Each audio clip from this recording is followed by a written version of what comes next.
10 years ago, Jake told Marcus he'd retire first because he earned more. Marcus argued that income didn't matter.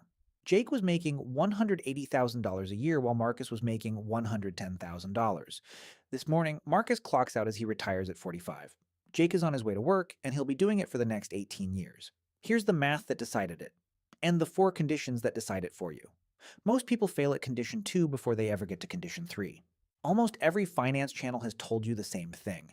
Retire in 10 years. Save aggressively, invest in index funds, watch compounding do the work. It's not easy, but it is real. And the reason most people will never pull it off has nothing to do with how much they earn. It has to do with whether they understand which lever actually decides the outcome. The single most powerful number in your retirement equation isn't your income. It's not your investment returns. It's not even the year you start. It's your savings rate. At a 10% savings rate, you'll work for about 51 years before you can stop. At 25%, that drops to 32 years. At 50%, you can retire in roughly 17 years. To retire in 10 years, you need to save somewhere between 65 and 70 cents of every dollar you take home. That number is the filter. Jake didn't understand that. Marcus did. By the end of this video, you will too. Saving 65% is the headline number, but it isn't the whole math. There are four conditions that have to stack together for 10-year retirement to actually work. Condition 1. Savings rate over income. What you keep matters more than what you earn. Condition 2. The lifestyle ceiling lock. A permanent cap on your spending, not a temporary stretch of frugality. This is where almost everyone breaks down. Condition 3. The tax-advantaged stacking order. The sequence in which you fill your accounts decides whether your money is reachable when you actually need it, or trapped behind tax penalties for another 15 years. Condition 4. The bridge years plan. Retiring at 45 means a 14-year gap before your traditional accounts open without penalty, and a 20-year gap before Medicare. If you don't have a plan for those years, you don't have a retirement plan. Here's how this works. We'll walk through each condition with Jake and Marcus, run the real 2026 numbers, and at the end of every section, I'm going to ask you to score yourself honestly. Pass all four, and 10-year retirement is genuinely on the table.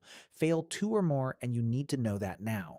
Same age, both 35 at the starting line, same starting net worth, 0 invested, same 10-year horizon.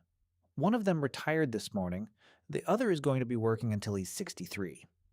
Let's run the math. Condition 1. Savings rate over income. Jake earns $180,000 a year, gross. After tax and insurance, his take-home is around $130,000. He puts 25% of it into investments, $32,500 a year. The other $97,500 funds his life. Marcus earns $110,000 gross. His take-home is around $84,000. He saves 55% of it. That's $46,200 a year going into investments. His lifestyle costs him $37,800. Pause on that.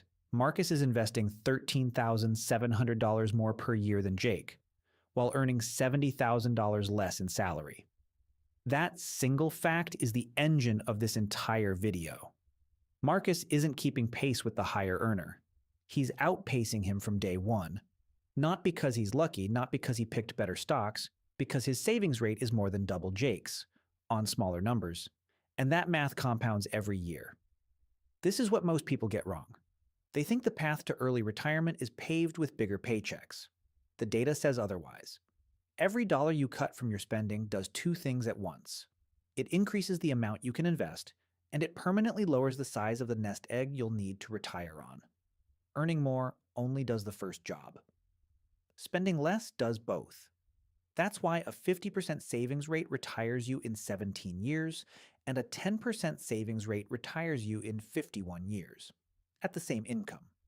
The savings rate isn't just the speed of the engine, it's the size of the destination.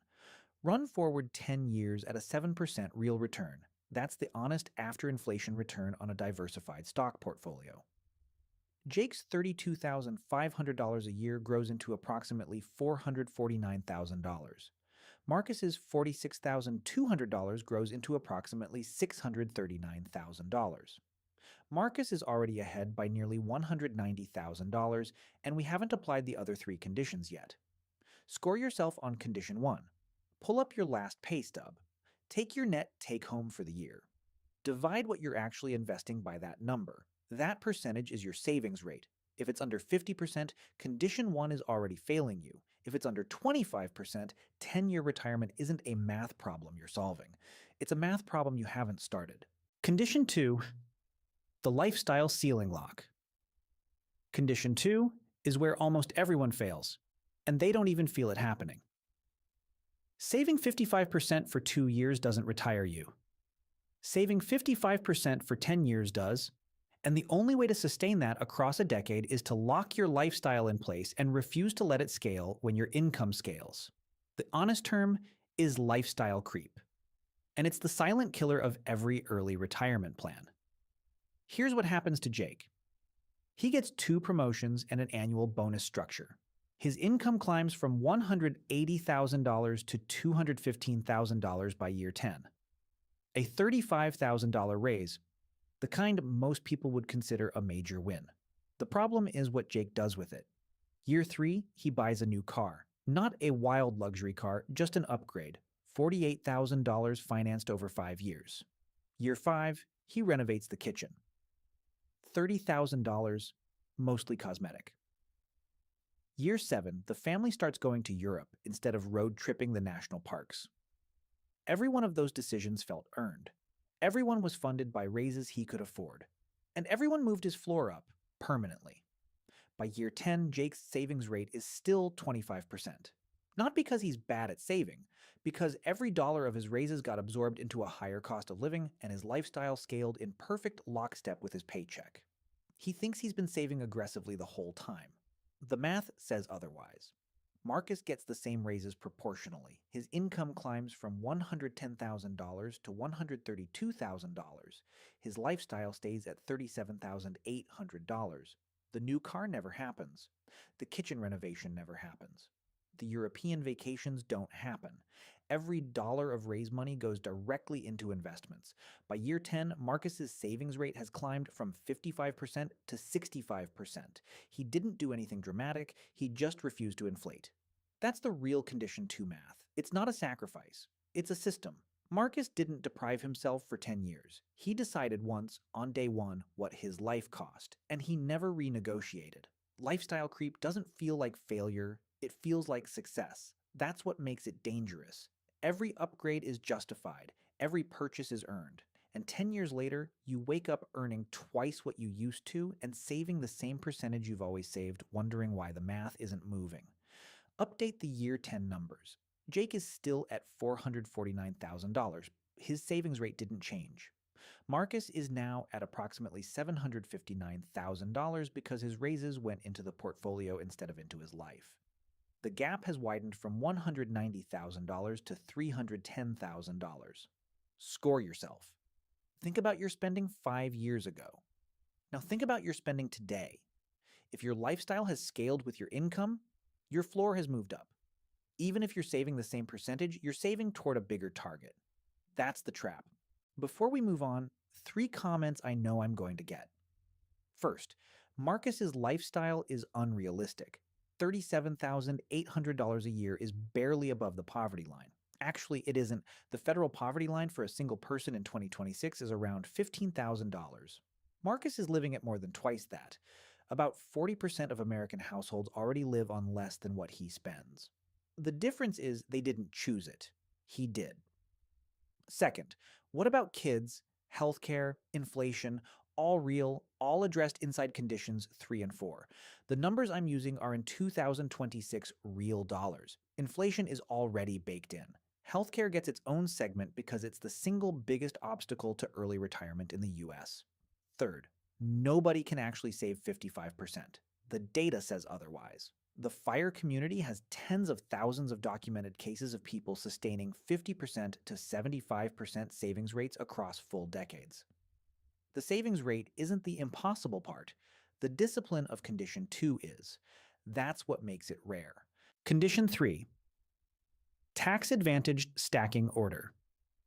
You can save 55% of your income for a decade and still lose 2 to 3 years of progress if you stack your accounts in the wrong order. Tax drag is the silent killer of early retirement portfolios. Here's the order. Step 1. Contribute to your 401k up to your employer match. This is free money. Skipping it is a 50% to 100% instant loss on every dollar you don't contribute. It always comes first. Step 2. Max your HSA, your health savings account, if you qualify. In 2026, the cap is $4,400 individual or $8,750 family.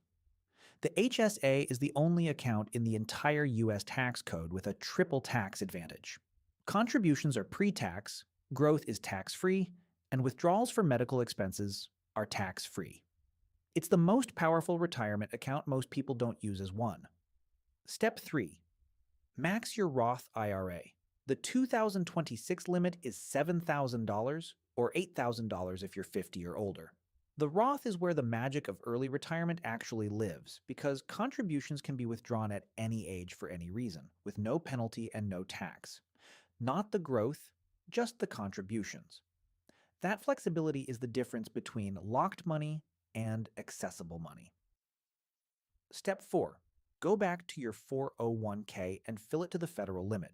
In 2026, that's $23,500 or $31,000 with catch-up contributions at 50 or older. The 401k is your biggest tax shelter, and after the first 3 steps are maxed, this is where the bulk of your savings should land. Step 5. Everything beyond that goes into a taxable brokerage account. This is the unsung hero of every real early retirement plan. No contribution limits, no age restrictions on withdrawals, and qualified long-term capital gains taxed at preferential rates. If you retire before 59.5, your taxable brokerage is the account you actually live on while you wait for the others to unlock. Here's where Jake fails. Jake heard max your 401k his entire adult life. He's been maxing it for 10 years and doing a small Roth contribution. He has almost nothing in a taxable brokerage. By year 10, more than 80% of his portfolio is locked behind the 59.5 wall. Even if Jake somehow hit his nest egg target, which he hasn't, he couldn't legally retire on his own money. His plan ends 14 years before his bridge starts. Marcus did the stacking order properly from day 1. By year 10, his portfolio breaks down roughly like this. Around 30% in his 401k, around 15% in his Roth IRA, and his original contributions are always accessible, around 10% in his HSA, and around 45% in his taxable brokerage account, fully liquid, ready to fund the bridge years. Marcus isn't just rich on paper, he can actually use his money. That distinction is everything. Score yourself. Open your account list. Add up what's in your taxable brokerage plus your Roth contributions, not the growth, just the contributions. If that number can't cover at least 5 years of your retirement level expenses, you don't have a Condition 3 plan. You have a paper retirement. Condition 4, the Bridge Years Plan. This is the section nobody else makes. Almost every YouTube video on 10-year retirement stops at hit your number and you're done. That's not how it works in the United States. There's a 14-year gap between retiring at 45 and reaching 59.5 when your traditional accounts unlock without penalty, and a 20-year gap before Medicare at 65. Those gaps are the graveyard of most early retirement plans. Healthcare is the first killer. A 45-year-old couple without employer-sponsored insurance is looking at between $20,000 and $30,000 per year in premiums and out-of-pocket costs before any subsidies. That's the cost of an entire FIRE-style lifestyle, on top of everything else. The escape hatch is the ACA, the Affordable Care Act. A CA premium subsidies are based on reported income, not net worth. If your reported income stays below roughly $80,000 a year for a couple in 2026, those subsidies can cut your healthcare costs by $10,000 to $20,000 annually. This is why Marcus's $37,800 lifestyle isn't just a savings strategy. It's a healthcare strategy. Low spending means low reported income, which means full ACA subsidies. The lifestyle ceiling pays for itself twice. The second piece is the Roth conversion ladder. Each year of early retirement, Marcus converts a chunk of his traditional 401k into his Roth IRA. He pays ordinary income tax on the conversion, but because his income is artificially low in early retirement, those conversions get taxed at the lowest brackets. 5 years after each conversion, that money becomes fully withdrawable, penalty-free. If Marcus starts converting in year 1 of retirement, his ladder starts paying out in year 6. By layering conversions every year, he creates a permanent stream of accessible money that bridges him all the way to 59 and a half. For viewers who don't want to wait 5 years for the ladder to mature, there's another option. Rule 72, TD, formally substantially equal periodic payments. The IRS allows you to tap a traditional 401k before 59 and a half without the 10% penalty, as long as you commit to a fixed withdrawal schedule based on your life expectancy. Less flexible than the conversion ladder, but a real tool when timing matters. The third piece is sequence of returns protection. The single biggest risk in early retirement isn't running out of money in your 70s. It's a major market crash in your first 3 or 4 retirement years. If your portfolio drops 30% in year 1 and you have to sell stocks to fund your life, you've permanently locked in those losses and shortened your retirement horizon by a decade. Marcus protects against this by keeping 2 years of expenses in stability assets, treasury bonds, and high-yield savings, so that if the market drops, he can live off the stability layer while his stocks recover. That single buffer is the difference between a plan that survives 2008 and one that doesn't. Pull every condition together.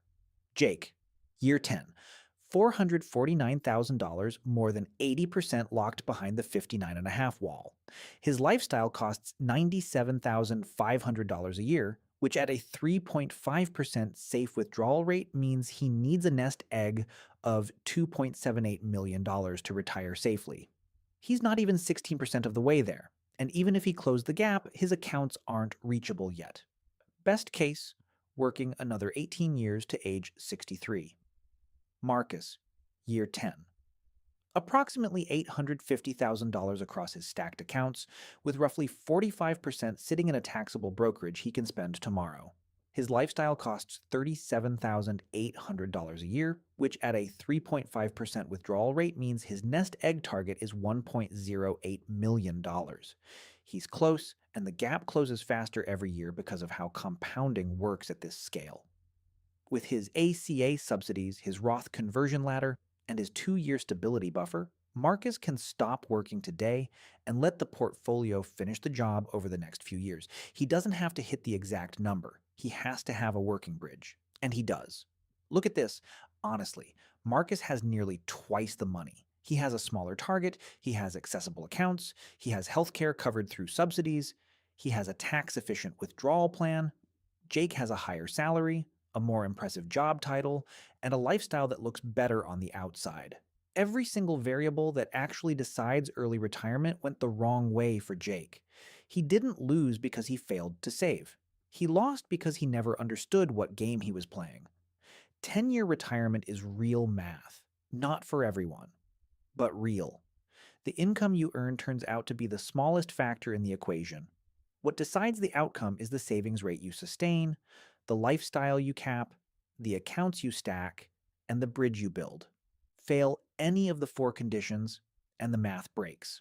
Pass all 4, and you're not chasing a fantasy. You're following a formula. Score yourself right now. Condition 1 is your savings rate above 50%. Condition 2, has your lifestyle stayed flat across the last 5 years of income growth? Condition 3, is at least 30% of your portfolio in taxable brokerage and Roth contributions? Condition 4, do you have a written plan for healthcare and access to your money between retirement and 59 and a half? Be honest. Pass all 4, this video is your roadmap. Fail 2 or more, you're not failing at life. You're learning that the YouTube version of 10-year retirement isn't your version. There's a longer path that still works perfectly well, but stop letting channels sell you a story your numbers can't support. Marcus didn't win because he was special. He won because he understood what most people never figure out. Retirement is a spending problem disguised as an earning problem. The day he stopped trying to out-earn his lifestyle and started capping his lifestyle instead was the day his clock actually started ticking. Run your own numbers tonight. Take your net income, your current spending, your current savings rate. Plug them into the four conditions. If you're failing at condition 1, fix it before you watch another finance video. If you're passing condition 1 but failing condition 2, the next video on this channel is for you.